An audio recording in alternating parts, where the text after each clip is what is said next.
ہر وہ چیز جس کے لیے تم نے صبر کیا وہ تمہارے نصیب میں ہی آئے گی۔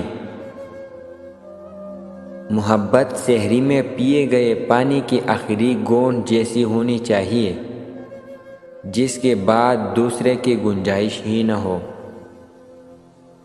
اکثر بوڑھے لوگ بیماری سے نہیں، اکیلے پن اور تنہائی سے مرتے ہیں۔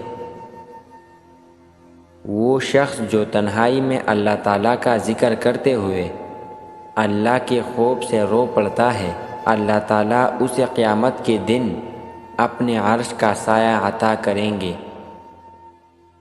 آنسو تب نہیں آتے جب آپ کسی کو کھو دیتے ہو، آنسو تب آتے ہیں جب آپ خود کو کھو کر بھی کسی کو پا نہیں سکتے۔ زندگی جب رلائے تو سمجھ لینا گناہ معاف ہو گئے، اور زندگی جب ہنسائے تو سمجھ لینا دعا قبول ہو گئی۔ خاموش رہنا ہی بہتر ہے۔ اس دنیا میں لوگ لفظوں کا غلط مطلب نکال لیتے ہیں۔ لاکھوں دوست بنانا کوئی بڑی بات نہیں، بڑی بات تو یہ ہے کہ ایسا دوست بناؤ جو تمہارا ساتھ اس وقت دے جب لاکھوں تمہارے مخالف ہو۔ جس بات کا تمہیں پورا علم نہ ہو اپنی زبان سے مت نکالو۔ عقل مند پہلے اپنے دماغ سے پوچھتا ہے پھر منہ سے بات نکالتا ہے۔ سخی کو سخاوت کرتے وقت جو خوشی ہوتی ہے اس کا اندازہ بخیل کبھی نہیں کر سکتا۔ محبت سب سے کرو، اعتبار چند ساتھیوں کا اور بدی کسی کے ساتھ بھی نہ کرو۔ شکر کرنا سیکھو، اتنا ملے گا کہ تک جاؤ گے۔ حساب کتاب صرف رب نے صحیح لگایا، سب کو خالی ہاتھ بھیجا اور خالی ہاتھ بلایا۔ آپ صلی اللہ علیہ وآلہ وسلم نے فرمایا، اگر جھک جانے یعنی عاجزی اختیار کرنے سے تمہاری عزت گر جائے تو قیامت کے دن مجھ سے لے لینا۔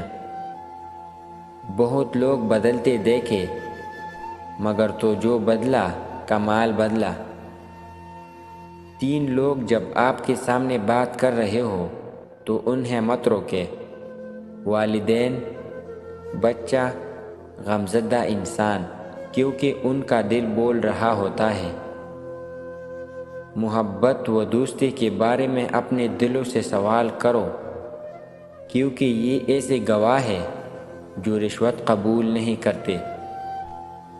اخلاق وہ چیز ہے جس کی قیمت کچھ نہیں دینی پڑتی مگر اس سے ہر انسان خریدا جا سکتا ہے۔ اگر دوستی تمہاری کمزوری ہے تو تم دنیا کے سب سے طاقتور انسان ہو۔ کفر کے بعد سب سے بڑا گناہ کسی کی دل آزاری کرنا ہے۔ نیکوں سے میل جول رکھو گے تو تم بھی نیک ہو جاؤ گے۔ حرام چیزوں اور حرام کاموں سے ہمیشہ بچتے رہو، تمہارے دعائیں قبول ہونا شروع ہو جائیں گے۔ حکومت اور عورت کی محبت حد سے زیادہ مشکل ہے۔ بیوہ کی دوسری شادی بے حیائی نہیں بلکہ بے حیائی کو روکتی ہے۔